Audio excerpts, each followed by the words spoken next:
Bonjour, je suis fort heureux de te retrouver ce matin afin de continuer de découvrir les éléments pour lutter contre l'ennemi. J'espère que tu as ton cahier de 300 pages, la pointe ainsi que la parole de Dieu. Nous lirons dans un instant au livre de Philippiens, chapitre 4, les versets 4 à 8. Mais juste avant, prions. Notre Seigneur et notre Dieu, nous sommes heureux de revenir vers toi ce matin afin de découvrir certains pièges et armes du diable. Que le Saint-Esprit nous aide à entendre, comprendre et mettre en pratique cette parole qui sauve, nous t'en prions. Au nom de Jésus et pour ta gloire éternelle. Amen. Lisons donc dans Philippiens chapitre 4, les versets 4 à 8. Réjouissez-vous toujours dans le Seigneur. Je le répète, réjouissez-vous. Que votre douceur soit connue de tous les hommes. Le Seigneur est proche. Ne vous inquiétez de rien, mais en toutes choses, faites connaître vos besoins à Dieu par des prières et des supplications avec des actions de grâce. Et la paix de Dieu qui surpasse toute intelligence gardera vos cœurs et vos pensées en Jésus-Christ. Au reste, frères, que tout ce qui est vrai, tout ce qui est honorable, tout ce qui est juste, tout ce qui est pur, tout ce qui est aimable, tout ce qui mérite l'approbation, ce qui est vertueux et digne de louange, soit l'objet de vos pensées. Mes amis, j'aimerais que tu, non mon ami, parce que je m'adresse à toi personnellement, j'aimerais que tu portes attention à ce que je viens de lire. Un grand nombre de personnes, alors là j'ouvre une parenthèse, aujourd'hui pour les personnes qui se trouvent dans des communautés religieuses, mais en même temps, en fait, les audios que je produis ne sont pas pour des personnes qui appartiennent à des communautés religieuses. Ces audios sont réalisés spécialement pour les personnes qui ne connaissent pas encore Jésus et la vérité. Mais en même temps, je ferai ces 3 prochains jours, ce jour et les 2 autres, des audios pour permettre à des personnes qui se croient sauvées de découvrir qu'ils sont déjà perdus. Et en même temps, c'est pour que toi, qui n'as pas encore fait le pas avec Jésus, tu saches comment vivre. Je parle de la vie chrétienne. Les versets 4 et 5 nous donnent les réponses contre toute espèce de stress et inquiétude. Que dit la Bible? Paul, réjouissez-vous toujours dans le Seigneur. J'étudie le matin avec une jeune dame qui se trouve sur la métropole, qui se prénomme Pascal. Et chaque matin, quand je l'ai au bout du fil, ça varie, 2h30, 3h du matin. Comment vas-tu? Je suis dans l'extase. Je dis, je suis heureux.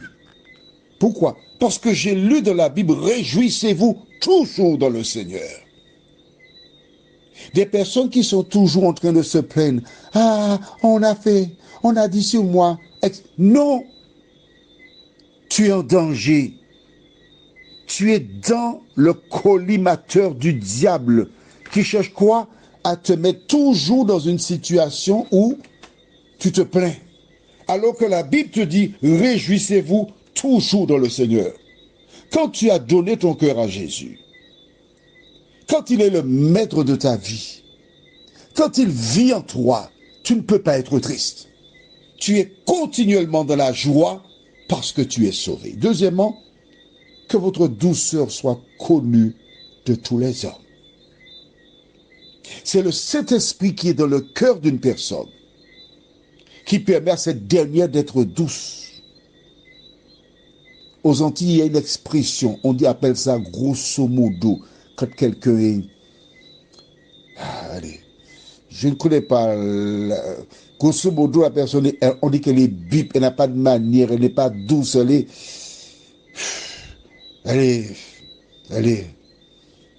Je ne connais pas vraiment l'expression en français. Ensuite, ne vous inquiétez de rien, verset 6. Il y a des personnes qui vivent toujours dans l'avenir et d'autres vivent dans le passé.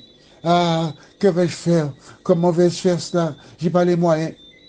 Au lieu de rester et te dire, que vais-je faire? Va à l'Éternel, dis Seigneur, voici mon problème, viens à mon secours. C'est ainsi qu'agissent les enfants de Dieu.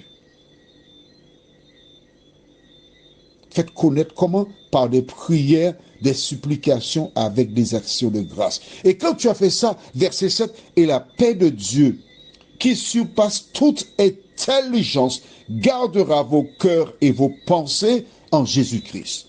Toi qui m'écoutes ce matin, si tu t'inquiètes, point oui, point rien, tu as vu passer près de chez toi un cheval. Ah, j'ai eu une mauvaise journée. Tu as entendu un bruit bizarre dans la nuit. Oh, Edouard, ils sont venus près de chez moi. Tu es toujours dans une histoire, dans une affaire. Ne vous inquiétez de rien, mais faites connaître à Dieu. Quand il y a quelque chose, dites tout à Jésus. Il s'occupe du reste. Le verset 8. Alors là, au reste, frère, que tout ce qui est vrai, tout ce qui est honorable. Alors, par exemple, monsieur tel a volé les maracujas de madame Etel, ça c'est vrai. Mais est-ce que c'est honorable? Non. Tout ce qui est juste, tout ce qui est pur, tout ce qui est aimable, tout ce qui mérite l'approbation, ce qui est vertueux et digne de louange, des choses extraordinaires. Seulement ces choses-là doivent être l'objet de tes pensées.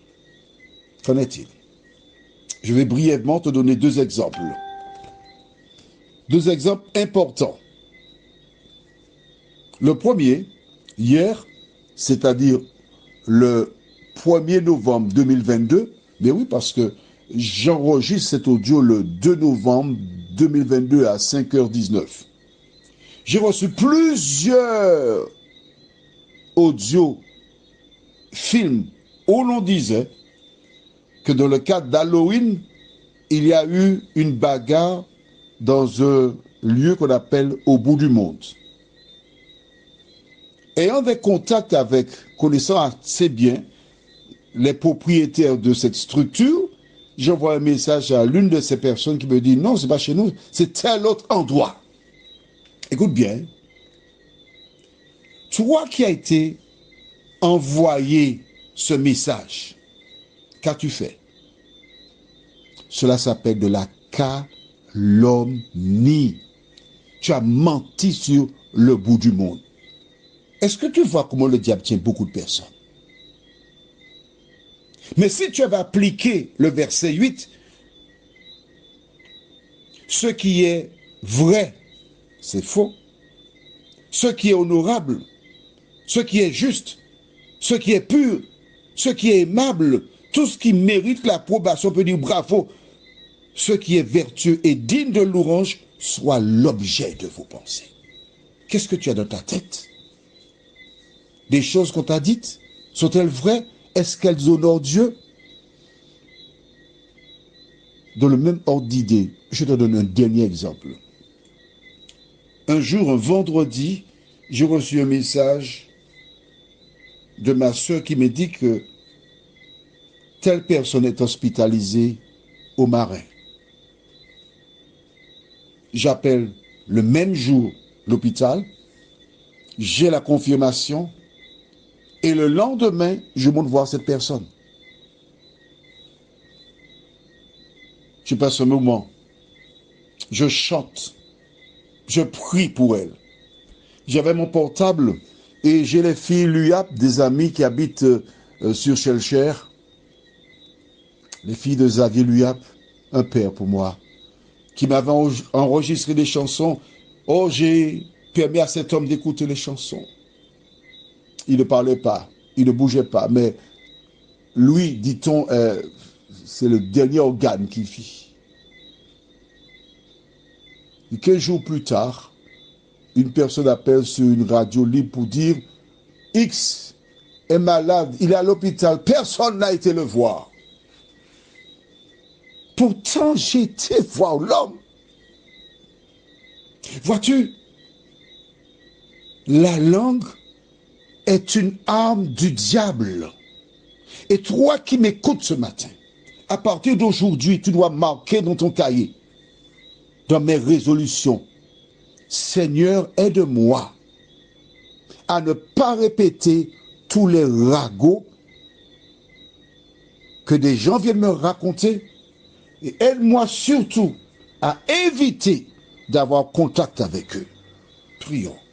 Notre Seigneur et notre Dieu, beaucoup de personnes qui sont chez elles, des personnes honorables, qui respectent la parole, du moins, qui ne font du mal à personne, mais par la langue, sont des agents du diable.